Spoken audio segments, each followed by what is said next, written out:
ચોરસમાંથી ચોરસ સુધી પહોંચવાનું છે પણ સીધા જવાનું છે અને એ ખાનામાં જઈને ઊભા રહેવાનું. ચાલો આ કયું ખાનું છે?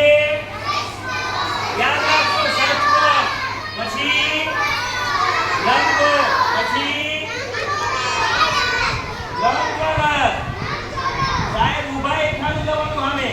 ચાલો પછી ત્રિકોણ, પછી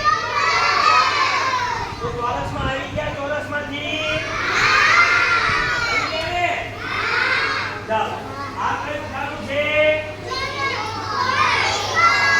આ કયું ખાનું છે? ત્રિકોણ. ચાલો આ કયું ખાનું આવ્યું? ષટ્કોણ. ચાલો આ કયું ખાનું આવ્યું? લંબગોળ. ચાલો આ કયું ખાનું આવ્યું? લંબચોરસ. યાદ રાખજો લંબચોરસ. ચાલો આ હવે સાહેબ આગળ જવાનું છે કે ત્રિકોણમાંથી ત્રિકોણમાં આવી ગયા. જોઈ આવી ગયા. જો ત્રિકોણમાંથી સાહેબ ત્રિકોણમાં આવી ગયા. હવે સાહેબને આગળ પાછળ જવાનું છે. ચાલો આ કયો આકાર છે? લંબચોરસ. કયો આકાર છે? ચાલો આ કયા આકારમાં સાહેબ ઊભા?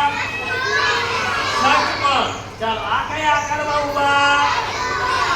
લંબગોળ. આ કયા આકારમાં ઊભા છે?